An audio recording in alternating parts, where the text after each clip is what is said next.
politics is so boring, right? At the end of the Well, day. that's a great place to start. I would say that for me, this moment is a sort of return of politics to the French scene, you Mhm. know. At least in the 10 years that I've been coming and living in this country, Uh-huh, it uh-huh. seems to me like I'm going to the train station and talking to random people about the threat of fascism, which was not the case 6 months ago. That's been the case for people who know about Macron's project, right, which is really kind of an infuriated neoliberalism. So since he's deploying this kind of politics since over the last 7 years, maybe it's not of a surprise if fascism comes back, so brutally in a few weeks, at least. I, the other day, I was on the Antifada podcast as a guest, and I tried to give an overview of the whole situation. So I Uh-huh. think we can just skip the overview part, and I can link to that podcast if Sure, people aren't sure, aware of what we're talking about. But when sure, we sure. begin, Pierre Louis, I'd like to welcome you onto the Forums podcast. Thank you Thank you very for much. coming. I've invited you because of your involvement with the Hope and Justice movement, which is a Christian movement against the rise of the far right. And is there anything else you'd like to say about yourself before we begin in earnest? I'm a Roman Catholic, professor and researcher in sociology, affiliated with the Institut de Recherche pour le Développement, Institute for Research and Development, which is a French public body dedicated to scientific research.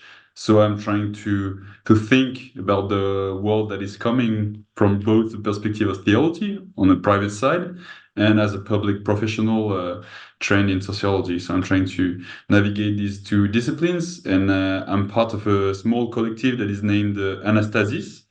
We are a group of friends with various professional occupations, but who we all share the conviction that Christians should really engage more forcefully for an anti-capitalist society and criticize, all kinds of domination that are getting more and more dominant, right, in the world today. And so why are you supporting the Hope and Justice movement? I think at the beginning the idea of this meeting crystallized in a moment when, as you just mentioned, there was a backlash, of fascism and well, fascism, however you call it, right? The Rassemblement National won the poll at the European elections, and there was a shared sense among a variety of youth organization movements in Catholic organization movements that it was wrong, right, not to say anything about this. When I mention Catholic organization movements, they are actually quite small. So the small collective of which I'm part, which is meant to develop kind of a radical theology, right, in order to face, the world we live in. A small associative cafe that is called Dorothy, after Dorothy Day, which is based in Paris. So there is a small team of young Catholics who are volunteering in this cafe, who are really trying to be a welcoming presence for the persons who are living in the 20th arrondissement of Paris, right, northeast of Paris, which is quite popular. And then there was a third organization, which is also quite young and small, but which is called like Lutte et Contemplation, so struggle and contemplation, which aims to develop a new, I will say, Catholic movement in order to help people get more conscious about, help people get more conscious about the need to engage more forcefully against all kind of projects that are destructive from an ecological point of view, right? To struggle against useless projects, right? Mega projects. So the three organizations, Anastasis, Dorothy, and Lutte Contemplation, decided to organize this a meeting, for all people, including for all type of Christians, including people at the center who are really opposing the ideas of the Rassemblement National, the far right party, and we knew we had this knowledge that back in the early 2000s, the Conference of Bishops had explicitly called against, had warned Catholics that they're voting for the Rassemblement National, which was called Front National at the time, was contrary to, the call of the gospel, right? But since this party has won more and more support, among French population, the Bishop Conference got more and more probably, and I would say, conservative and decided not to talk that much about politics anymore.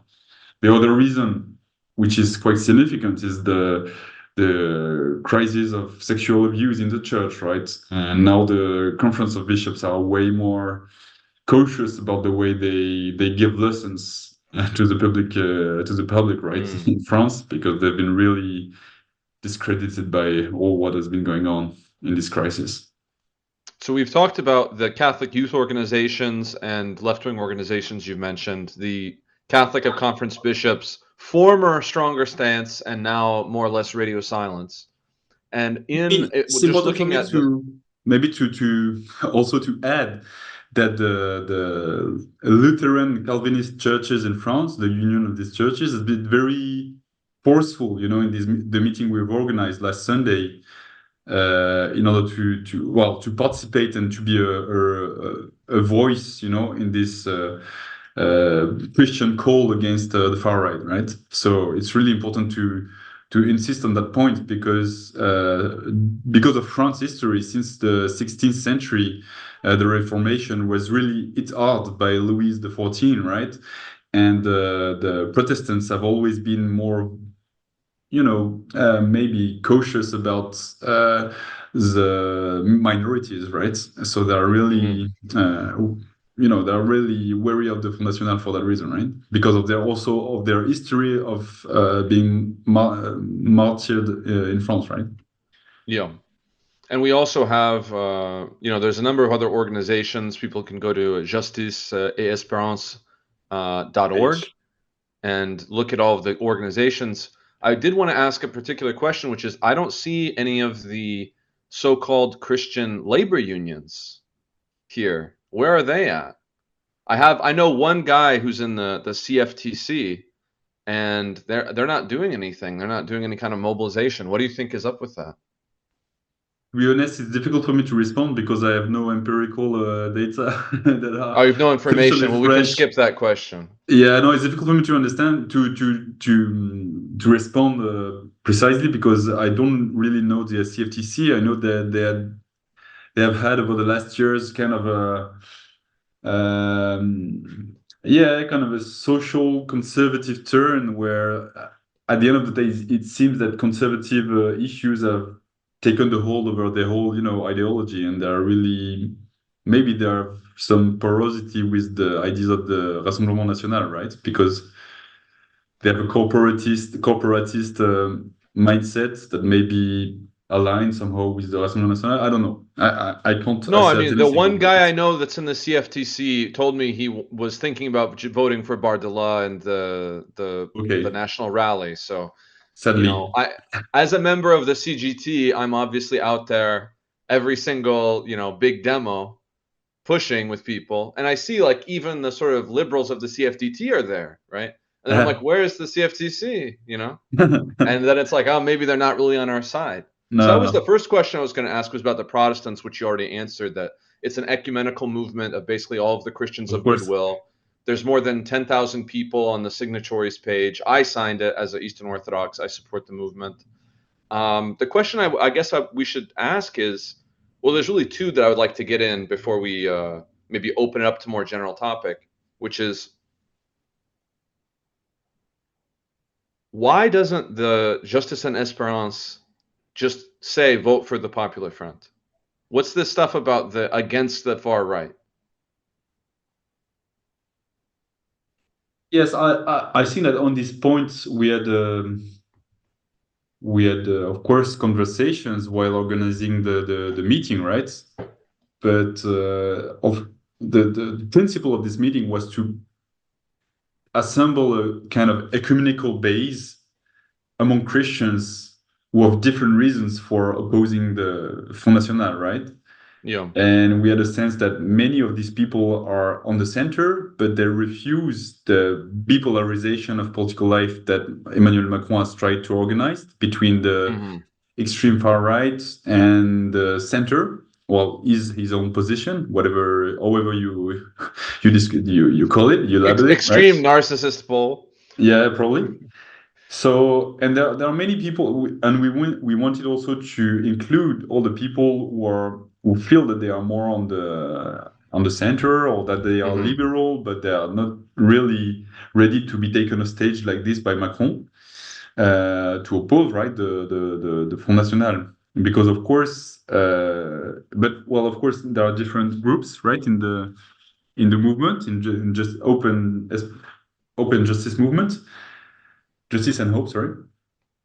And we wanted to respect the differences, right? That was the main Okay. issue, right? But we No, know that there I are can some groups that understand are if more you're on the trying to left, make a right? Big Tent organization, you have to Yeah, phrase things in a way that's politique. That makes sense. yeah, but I just wanted to then bring that up if people are looking at it. I yeah, think you and I are in agreement that we should support the Popular Front, yeah, and yeah, other we people do. may be a little bit skittish. Yeah, for example, Anastasis, so the small group, small collective, we've made a short article to explain that we were, of course, supporting the Justice and Hope, rally, and at the same time calling for the NFP, right? While recognizing that it's normal that not everyone attending the Sure. rally wants to support the NFP, right? And That's how the did the ethics. rally go? I thought there was like what 400 people that showed up. Yeah. So it was pretty small, but we were, pressured by the time because as maybe the listeners of the podcast don't know, but Macron summoned the elections in a very short time. So the parties Yeah. were very taken like by this lack of time, and it was difficult to organize. And for us, well, it was also difficult to organize in a very short amount of time. So it was also quite difficult to communicate in parishes because then a few days before, so at the middle of the week before Sunday, so a few days before Sunday, the Conference of Bishops issued a statement for the election, but didn't really call for again for a vote that will be directed against the far rights. They had a more maybe consensual or neutralized, depoliticized statement. So it was also difficult for us to go in parishes and say, "Hey, we propose you to rely or to come to our meeting," because then people would have asked, "But what about the what is called now the far left?" And yeah, and because we are trying to debunk at the same time all the false narratives about the well, the Front Populaire being the extreme left. So we are trying to debunk these stories, and of course, for people who are more moderate, the center of the political spectrum, it can be quite disappointing to come at a meeting that it's dedicated to denounce the far right without at the same time denouncing the far left, right? There is an issue about long-term political cultures that cannot really evolve in a 2 weeks And time. Macron has been, I mean, the whole media apparatus in France, like the bourgeois press, has been pushing this equivocation, right? Yeah, As of if course. Jean-Luc Mélenchon is a former like SS member or something. It's ridiculous, Yeah. As it, I've not like heard about that there's one. one party with ties to Aquila Popularis and the Good and all the Ordre Nouvelle and all these groups, and it's not the left Yeah, party, no, for you sure, know. for sure. So we've not been helped by this, media framing of the elections that are coming up, but it was also like more practically, it's just difficult, to Yeah. convince thousands of people to come to a rally. But we know when we guess and we imagine that there are far more than 400 people that are sympathetic with our I mean, it's my project. case. I didn't come to the rally because I don't have time to plan a trip to Paris just on Yeah, a of course, it's dime, very far. There's no time to like campaign. So Yeah, I fully understand the turnout. I was just asking as somebody that was there, do you feel like it had a good ambiance? Did you feel yeah, like of course. Yeah, everything yeah, of went course. well? It was really Okay. good. I think, I mean, although what we're trying to show and to probably to give testimony of is that we can be joyful and keep hope, in these situations Yeah. that look very blocked and very, complex. So we tried to interweave different moments during this Yeah. meeting. That will be ones that will be more, discourses and speeches, and a true moment of prayer, a genuine moment of prayer. And yeah, but it was quite simple. And I think it's also good to begin this kind of sequence of mobilizations, because let's say the far right does come to power, right? We're going to need Christians to step up in a consistent way Mhm. over time. And this moment of coming out, even if you only get 400 people at the first rally, this is the beginning point. And I think it's also very important. And I've written about this, and some people that I know have kind of debated me about this point. But one reason why I'm willing to go out and push so hard now, even though I'm not really an electoralist personally, like I don't do a lot of election stuff in general, is because I think it's important now in this like short window to make very clear and public we oppose what's going on, so Mhm. that whatever happens after, June 30th, whatever goes on, we were clear and we were like developing this line of opposition from the beginning. Exactly. Yeah, I think it was, well, what you are saying is exactly what we had in mind organizing the meeting. I was personally not the one who was the most involved in the organization, right? But the comrades were really after, Of course. the very practical things. They had their ideas very clear about that, and we had, well, a chance to discuss about that while they were starting, right, to engage into the process of organizing the meeting in Paris. So I have two other questions. I don't know how much time you have. I don't want to Yeah, take up your whole go on, go afternoon. on. I have two questions, and just let me know when you run out of time. The first is, I feel like in this country, for the American listeners, for example, the Catholic Church is like the evangelicals in America here, where Mm. everybody is like Catholic in some sense. It's very easy to be like quote unquote Catholic in France and not go Mhm. to church and maybe also be like a semi-fascist or whatever. So how do you feel like as a Catholic who's clearly taking your faith seriously, who's clearly socially engaged, how do you make sense of this sort of despiritualized cultural Catholicism, right? That people appeal to as like part of what it means to be French, quote unquote, on the right. This idea of Catholicism as a kind of I don't know, an unbloodied signifier, right? Uh-huh. Well, of course, it's an immense question, but maybe what I can say is that what is quite striking about the far right in France is that Marine Le Pen, so the Rassemblement National, the party that has gathered most of the polls, right, and who is supposed to win probably the next elections, it's not a party that has really capitalized on this, Catholic identity, right? Because Yeah. historically there have been Catholics involved at the Rassemblement National, but they've been, probably they are disconsidered by Marine Le Pen as sectarian and probably unstrategic, right? Because they've really pushed in favor of small projects like on euthanasia or probably Mm. abortion, of course, all these life politics, right? And there is this very strong tradition in France of laïcité, which is very anti-religious at some point. And I will say that Marine Le Pen is very much is way much closer to this tradition of laïcité, right? And she's very wary of Catholics, right? Because she recently told to any newspapers that they were sectarian and unreliable, right? And it's interesting that in the European elections that we had recently, two candidates that are on the far right, like François-Xavier Bellamy, who is part of Les Républicains, who was historically the right party, the conservative party in France. Now his discourse is very much on the far right, right? And Eric Zemmour, who was a candidate at the last presidential elections. These two guys, so Eric Zemmour is really it's really an extremist, right? He's really an all-out racist. I mean, when we Probably say he's a François. racist, it's not like our opinion. Like he's been condemned repeatedly by the justice system for Thank you. making Yeah, explicitly racist remarks. It's yeah, like yeah, if of you course. get Yeah, fined more than once for being racist yeah. publicly, we You can really call you a insist on that. racist. Yeah, Yeah. he's really No. insisting on that one. Yeah. And but François-Xavier Bellamy was more of a,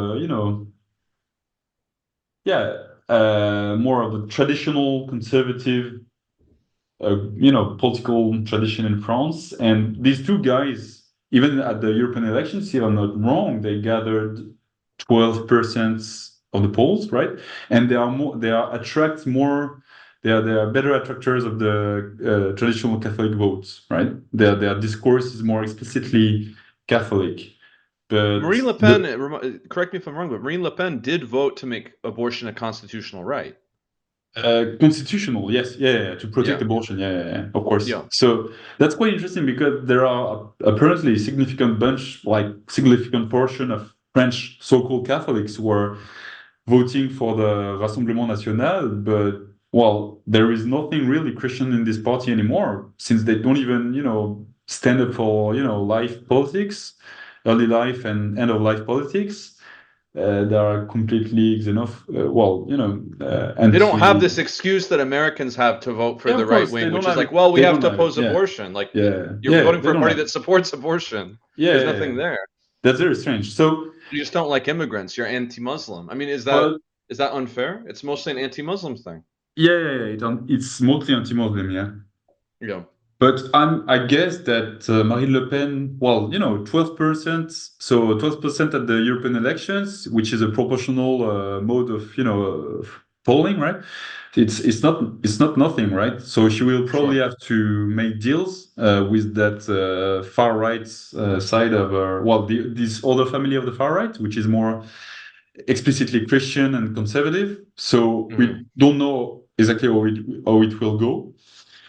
And yes, but I will say that it's our culture is quite different from that in the US because we don't have this. We have this laïcité, which is a very important. It creates a spectrum between laïcité and Catholicism, which organizes maybe French political culture, and there are many conservatives and people on the far right who are quite anti-religious somehow. This actually leads into my other question, which is given the sort of orientation of the Justice and Espérance, the faith and hope movement, or it's justice and hope, I should say. Do you think it's possible to be both Catholic and Republican, like to be Républicain in this way? Because I would consider myself both Orthodox and Républicain and communist, but I might have a different line than you. So, as a French Yeah, Catholic, how do you well, square that?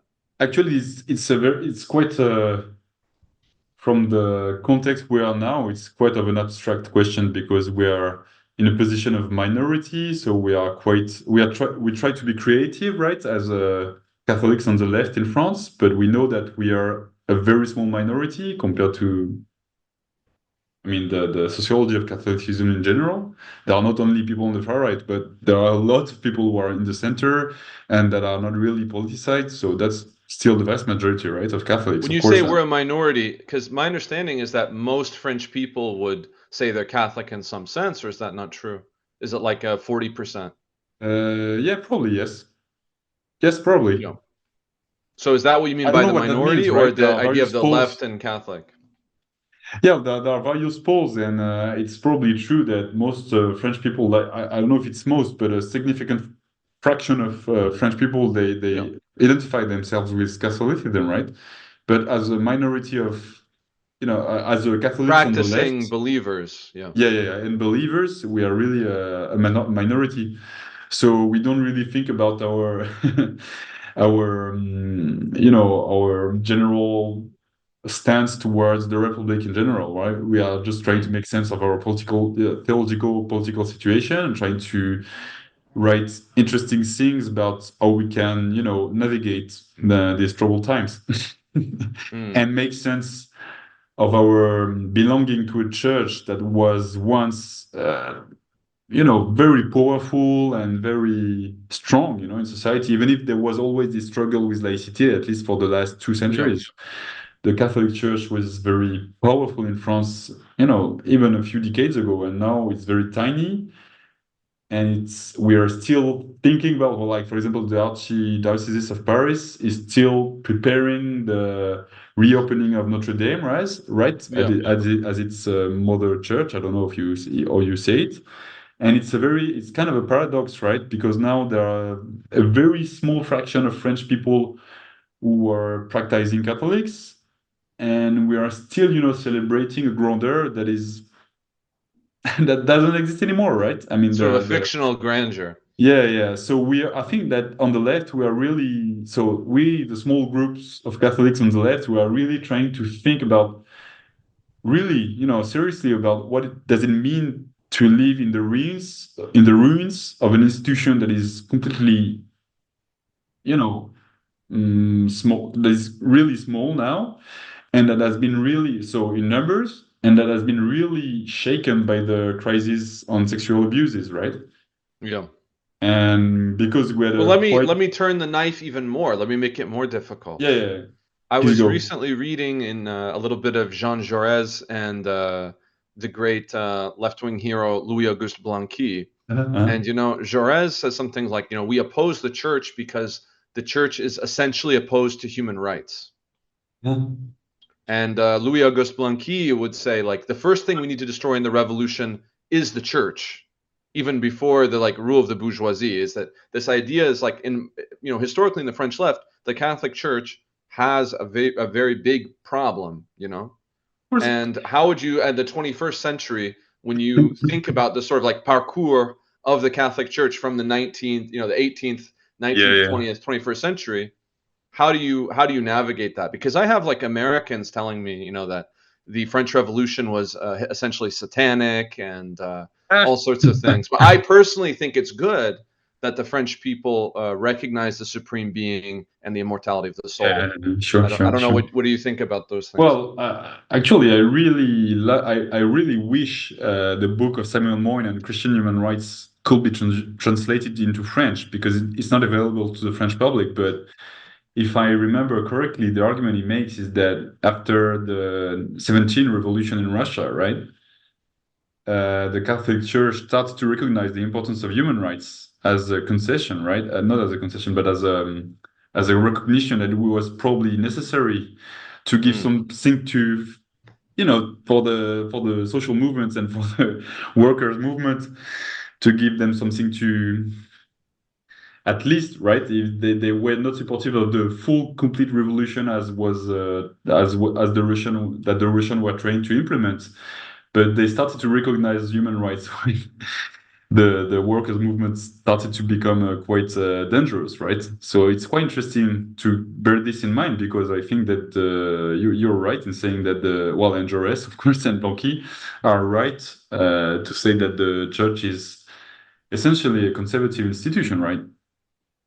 But now, so there have been these, unexpected, developments in history, and then Vatican II that appeared as a moment of confirmation that these intuitions that had surfaced in the church after the Russian Revolution were not so bad actually, and they were probably closer to the gospel than anything else that had been experimented before. And I think that while French cats on the left in France, like probably in other countries, I wish so, are really aware that they need to protect and give justice to the hermeneutics of Vatican II, right? Which is really under attack, of course, in the US, but also in France. Even if it's less aggressive than in the US, it's quite significant too, right? I would also Uh, say that just as somebody who lives in this country and is friends with Catholics and sees things, like you have these weird counter examples, like Sophie Binet, the head of our union in the CGT, who her formative experience was coming up in the young Catholic, not the Catholic workers, but one of these other young Catholic organizations. I forget which one it's called, right? But like, I mean, I don't know if Jean Jaurès could believe back in his day that the head of the CGT would have been formed by the Catholic youth movement. So there was clearly a change somewhere in the 20th century where Catholics, stopped being antisocial in this way. there are some translations in English on the way of Marie-Dominique Chenu, no, the great Thomist, who was probably one of the pioneers of the rediscovery of Thomas Aquinas in the 20th century before the Second Vatican Council, right? And I think Chenu was very, very much against this renaissance, right, of a Catholic worker movement in France. And but it was after, the church started to recognize that there was something like individual consciousness that had to be protected, from Hmm. any kind of heteronormative, hetero, yeah, heteronomy. So yes, so Chenu is very strong. And I think it's being more and more read in the US, at least in some parts of the US church, of the American church, and I think it's for good. Mm.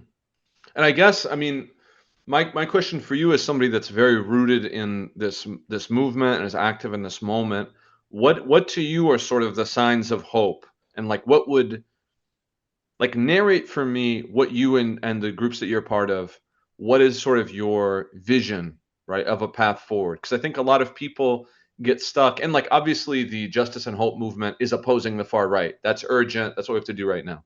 But I feel like there's something with the new Popular Front that inspires me, at least as a union man, to say like this is actually a good program. This is like a positive vision that I can support. Like I Mm. want women to get menstrual leave. I want my kid not to pay money to, eat in the canteen. You know what I mean? I Yeah, of want, course. retirement at 60 years. So there's this sort of positive orientation. And I'm wondering for you, for the Catholic left, what does that look like? Like, what if you succeed in what you want to do? Narrate me what would happen, in the next year, 2 years, 5 years, whatever.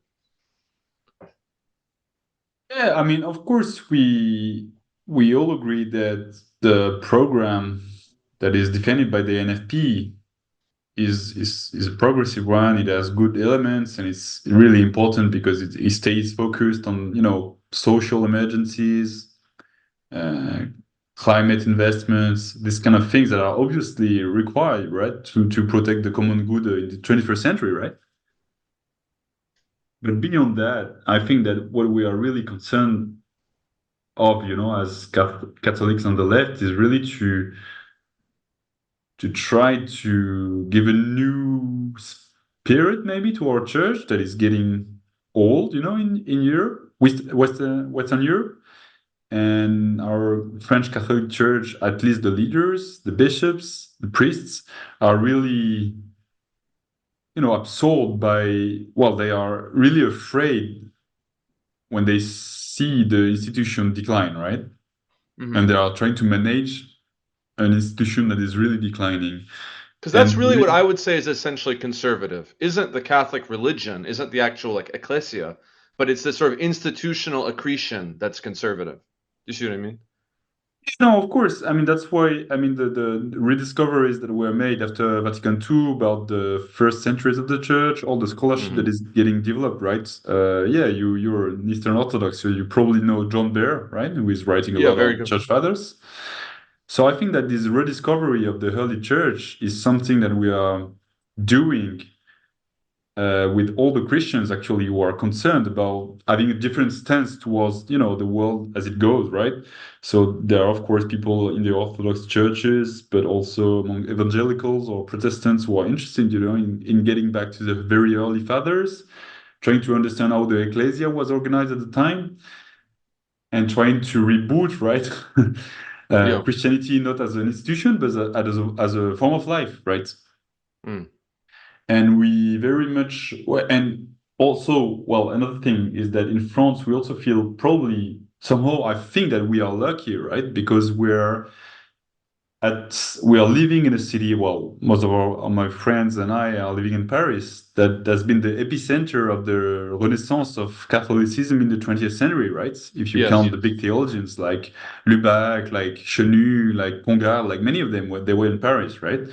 And we feel like today there are so many like conservative forces that are completely ignoring the legacy of these guys, right?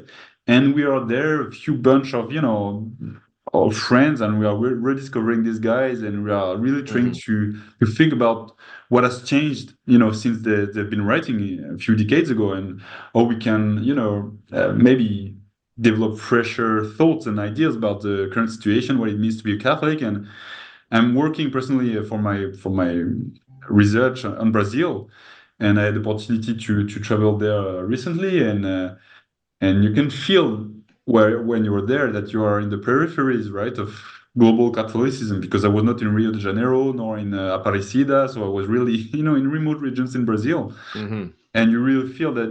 Well, that's another layer of complexity for global Christianity today, is that it's a Eurocentric religion, right? So it's very Yeah. difficult to think about, well, what's next, once you decolonize knowledge, and including theological knowledge. So that's a very thorny issue, but at least we know in our case that we are in the center in Paris, one of the centers at least, and we have these legacies of people who were there a few decades ago, and they were so brave. I mean, even Lubac, who turned a bit conservative at the end, well, clearly conservative at the end of his days, at the end of his life. During the Second World War, he was really all out against the Nazi occupation. He took Hmm. risks. He disobeyed his hierarchy in the Jesuit, in the Society of Jesus. So we have lots of things to know, and this tradition of developing a theological thought, or at least some sort of theological thinking in a tense political situation. We are not inventing everything. We are trying to really reread all these previous experiences and try to say something new from France, because I think that even if we have to decolonize the Catholic Church, of course, maybe we have a responsibility, even for the global south, right? Not to be patronizing or anything like that, but at least to speak from where we are, and also to think about what it means to build a more modest Catholic Church that wouldn't be an imperialist church, but a more comprehensive and context sensitive way of being Christian today, right? Well, I guess, let me ask you one more question on this topic. On Sunday, I was at a very large march, and as I was saying at the beginning of the recording, something that's really marked this period of this build up to this election for me is the repoliticization of French society, the reposing of political questions per se. Where I'm sitting at the playground, watching my kid run around, and moms are coming to ask me, "Hey, when is the next protest?" Right? And so I went with like this other family that I met on the playground, and like who would have known it, but this mother is actually a feminist activist, and somebody that used to go to marches when she was at school in Paris, but has kind of fallen out of politics, but holds still those beliefs. And like Mm, her family is militant atheist, right there, mm, or maybe not militant, but you know what I mean, they're very strong atheists. And I've been getting to know them for a few months now, and so we went and marched around and we went and had dinner afterward, and we were sitting there talking, and I just mentioned in passing about a priest that I was talking to, and they're like, "What? Are you a priest?" You know, and I was like, "Yeah, well, I mean, I'm Eastern Orthodox, and they've never been to my apartments, they've never seen the icons. I think that's what did not tip mm, them off, right? Or they thought I was just collecting weird art. Who knows? But you know, and they were like, there was a pause in the whole conversation, you know, and I said, well, in our religion we don't proselytize, like we're opposed to proselytism. mm. And I could see like they were very surprised, and also started telling me about how they had like looked for a spiritual experience or whatever. I was just very candid with them, like, a spiritual experience is something that you have or you don't have. I can, it's not something I can like judge somebody that they've never Of felt course. God, or you know what I mean? And compared to like the sort of how do I put this? Like that kind of, to me, that's accompaniment, as the Holy Father says, right? And when I see folks on all these land projects like at the Zad or Notav or the Soulèvement de la Terre and things like this, like people are looking for spirituality. you know People have a spiritual connection with the earth that I think is real and legitimate, but they don't have necessarily an interest in religion, because for them religion just represents, as I was saying earlier, opposition to human rights, et cetera, et cetera, et cetera, right? So as a Catholic who is part of these movements that is socially engaged, it seems to me that you have actually an opportunity to evangelize in the non-proselytizing way. What do you think about that? Yeah, of course. In the last years, we've been invited, and we have had various opportunities to discuss with that kind of groups, right, who are mobilized in grassroots, positions to variety of projects against mega basin. I know you will translate them in English, but I translate as mega basins. mega basins, which is nearly the same, right? Or against the burial of nuclear decay, right, in the Yeah. northeast of France, right? So we had various opportunities to connect with collectives of young people mobilized, in this kind of grassroots position movements, and it has been always very very interesting and very very fruitful, I will say, because these people who are really confronting the brutality of the police or who are being spied and surveilled, they are really in some sort of a, well, yeah, they are living a spiritual struggle, right? Because Yeah. you are put to the test. State power can be quite, crushing. Hmm. So we've had like very deep conversations. I will say that in these situations, what we are trying to bring is that, or to make more explicit, is that Christianity in general, I will say, but Catholicism, which is our tradition in particular, but I will say Christianity in general, because it's really a ecumenical argument, is very much of a grammar to make sense of hope, in situations that look hopeless, right? And I feel there are very clear foundations for that in the Gospels, right? Because this, very humane, mundane situation of losing hope because you were really expecting something that seemed possible and probably, yeah, possible, that suddenly doesn't happen or just fails. It's just the story, not only of of the disciples with Jesus, but more generally of Israel in the Old Testament, right? Or the people of Mm. Israel in the Old Testament, and all the covenant story, right, of God and the people of Israel, and that this relation that breaks down and that's being reconstructed and breaks down again. So, and I think it's a very concrete way of talking about God, right? I would say that the Western world and Western culture in general has really been crippled by a cognitive bias because we all ask the question, does God exist, right? And there are loads of Mm. books in order to show that God exists. And in the US, you have all the Hey, I have natural, arguments. we have lots of arguments by Sir, would natural. you like an argument for the existence of Yeah, of God? I course. have a So, and few. I have especially five, in actually, I can give you right the now. And this tradition is stronger in the US and Anglophone world, of natural Yeah, theology than in France. We don't have that much this sensibility for natural theology, but we have all sorts of questions that are really cognitive about does God exist? And maybe people respond yes or no, but actually you don't really see the difference in their lives, right?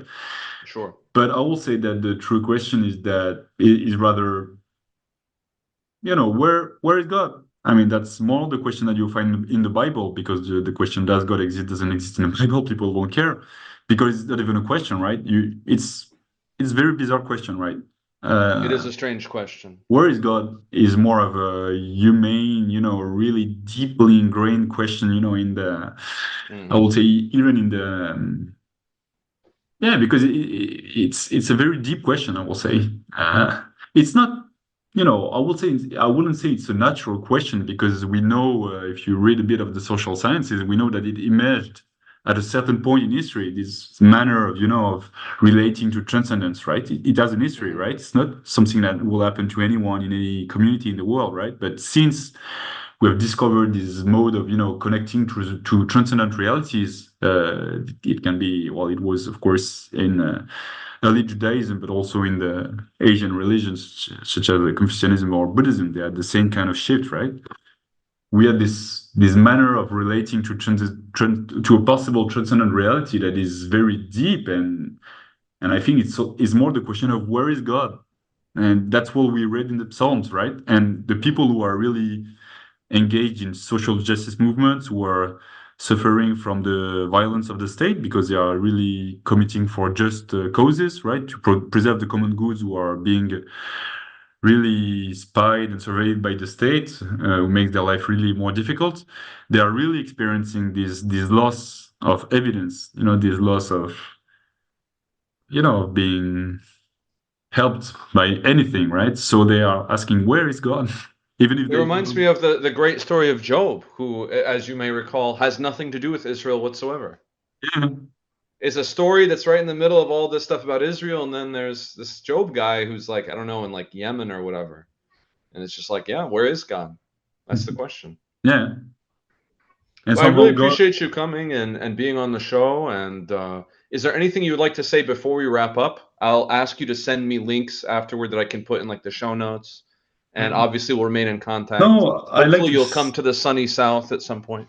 Yeah, no, I'd like to say that to all our Anglophone audience that it's really important now that we're entering the second quarter of this 21st century that we developed, I would say, an internationalism among, Christians who are really conscious of what's going on in the world, because we are now facing the rise of authoritarian powers in diverse political contexts. Of course, in Russia it has been for a while, but now in the US, somehow in the UK also, in France, of course, in South America, of course, in Brazil, in Argentina. And we have to make sense of this situation, not only as, citizens, but also as Christians, because we are faced with maybe the conservatism of our institutions, and we need to challenge them while remaining faithful to the gospel, right? And it's very difficult. And for me, it has always been a pleasure and a big help, to read what's going on in the US, because then you can compare. And comparing means, seeing the differences and the similarities. And it's when you have this contrastive view on social realities, on different kinds of social realities, that you are probably better at, judging what is good, what is better to be done in your own situation, right? And yes, and lastly, I'd like to apologize for my English. No, your English is fine. French people are always too quick to apologize for the English, because what they don't understand is we don't have any Académie Anglaise, and there's no right way to speak English, folks. Yes, that's a manner of being polite, but still, Now, my child is breaking into the recording, so we should end. Thank you. Yeah, thank you, Henry, for your time. L'hiver 71, c'est l'hiver du chaos, l'hiver de la défaite devant les Pruscos, l'hiver de la souffrance et l'hiver de la faim, l'hiver des collabos, des faux républicains. Il commence à fleurir des cocardes écarlates, et bientôt dans la rue, le cri du peuple éclate. Versaillais, Versaillais, vous avez fusillé le corps d'une révolution, vous l'avez jeté en prison, mais il reste à Paris l'esprit des insurgés, mais il reste à Paris l'esprit des insurgés. Un matin tout Paris entre en insurrection, et Paris doit lutter contre la réaction. Étudiants, ouvriers, armez vos chasse-peaux, du haut des barricades, agitez vos drapeaux, les Versaillais canonnent, Agitez un mouchoir rouge du sang d'un homme. Versaillais, Versaillais, vous avez fusillé le corps d'une révolution, vous l'avez jeté en prison, mais il reste à Paris l'esprit des insurgés, mais il reste à Paris l'esprit des insurgés. Avec la cruauté d'une bête sauvage, Thiers a tué la commune en un rouge carnage. Derrière les tombes et les croix d'un cimetière, à 10 contre 200, les révolutionnaires, les derniers fédérés contre un mur sont tombés, ne murmurant qu'un mot, le mot fraternité. Versaillais, Versaillais, vous avez fusillé le corps d'une révolution, vous l'avez jeté en prison, mais il reste à Paris l'esprit des insurgés, mais il reste à Paris l'esprit des insurgés. Versaillais, Versaillais, vous avez fusillé le corps d'une révolution, vous l'avez jeté en prison, mais il reste à Paris l'esprit des insurgés, mais il reste à Paris l'esprit des insurgés.